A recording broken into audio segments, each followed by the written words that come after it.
It's time for Matt's List Corner. You know it's the hottest lists because the corner is always 90 degrees.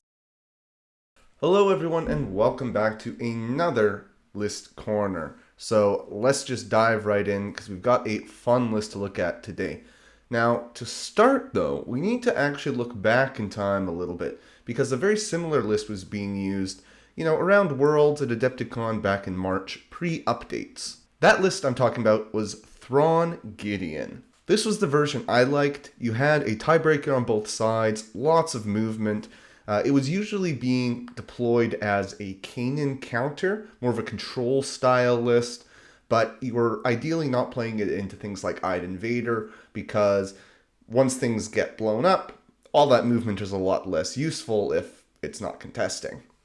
Now, fast forward to now, and we're going to change it a little bit. So now we've got Grand Inquisitor instead. That's a big change. The downside is we're going to be losing that tiebreaker from Moff Gideon, and we're not going to punish our opponent's reserves as much. Those were two really good things.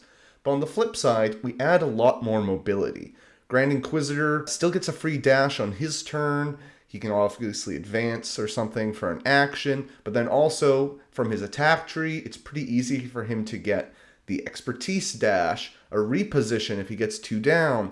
So very, very fast in the right circumstances, can get where he needs to get to. His movement ability can also target an Inquisitor anywhere on the board. He's not limited to just range 4, so there's some ups and some downs. He has less possible targets, but he's always going to be able to move someone, even if he's kind of stranded off on his own. Now, one of the big questions here is whether we take 4th Sister or 5th Brother for our Inquisitorious support. And I want to like 4th Sister. She's good, right? She's really great at getting onto objectives. But 5th Brother is really good at staying on objectives. And it might just be more of a playstyle thing. But for me, that's what I tend to prefer.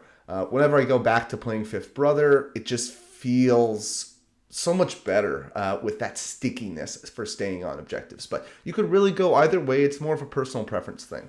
Another point of contention is going to be that Thrawn squad. See, ISB, they're not bad durability-wise compared to a lot of other 8 health supports because they've got 2 blocks on 2 expertise defensively, but they're not great defensively. And if you're finding that you're using the focus a lot on the dash and taking damage to do it, then they're sitting at 7 health, which is a bit easier to get one-shot, a bit easier to get wounded. This list is all about having living units to move. Thrawn has a lot of ways to move with the battle tactics. Grand Inquisitor's moving some people. Death Trooper Escort's moving some people. We want our supports especially to be alive. So if you find that the ISB agents are not quite durable enough for your liking, then we can kind of blend this list with the old variation. So in this variant, we've got something a bit closer to what you would see before under Thrawn, with Stormtrooper Sergeant allowing us to take another 4-cost support.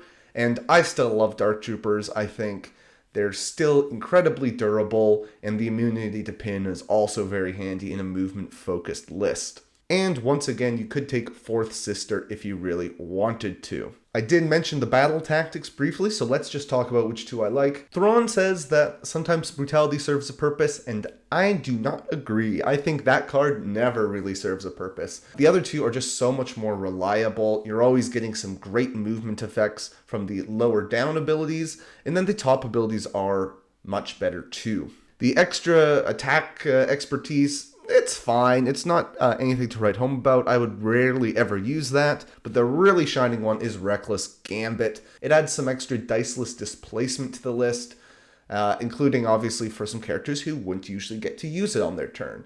Now, one important thing to note with this card is that the damage is taken by the unit who is doing the shove, not necessarily the active unit. So you can use this, target a wounded ally who has someone engaged with them, and use that ally to do the push, and they're already wounded, so you don't really have to take the 3 damage, which is not bad when that works out that way. But of course, the active unit is the one using this ability, and it is an active ability, so if this unit is injured, it's going to go up in force cost. So that's another thing to look out for. Finally, let's dive into some grades for this list, as I like to do. So obviously we've only got 5 force. That is one of the drawbacks of Thrawn lists. But hey, we've got a little bit of force refresh. Is this a super killy list? No. So we're probably not going to be getting lots and lots of force refresh, but we'll probably get maybe 1 or 2 every deck, and that will still make this feel like a 6-7 force list, and that'll help quite a bit. As I mentioned, Grand Inquisitor has a lot of active mobility. Same Death Trooper Escort can be very, very mobile. Thrawn can get an extra reposition on his active ability. Lots of great active mobility stuff. A might be a little bit generous because it needs a few things to go right, but hey, I'll still take it. I'll be generous here. Out of activation mobility, that's the strength of the list. Easy A. As I said, not a super killy list. It can certainly spike. It can have some really good attacks, but we're not going into games trying to kill stuff, especially with this ISB version. They are a decent 3 because they shove relatively easily, and they have some utility and some health, but killing things is not their strength. So overall, I'll say that the list is middling at damage potential. Durability, again, maybe B. It's not a bad list when it comes to durability. I think it's accentuated by the fact that it kind of would want to ideally lean on durability. That's why I take 5th Brother instead of 4th Sister, and that's probably why you might want to try out version 2 where we've got those Dark Troopers. Finally, when it comes to the objective, that's a big plus for this list because one of the things it's really good at is playing Never Tell Me the Odds. And we don't see as much of it these days as we did back at, say, Adepticon, at the very competitive tournaments, but also it was a meta where we had Iden, Inferno lists, we had Kanan lists. There's lots of Never Tell Me the Odds being played.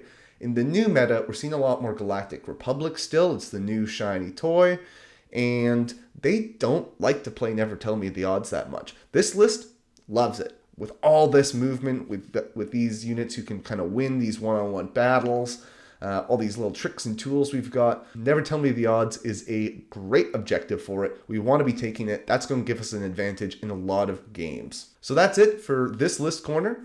Try out one of the versions that I showed here. Honestly, any of the 3 lists I showed are all very good lists, even post-nerfs. So give it a shot. Let me know what you think, and see you next time.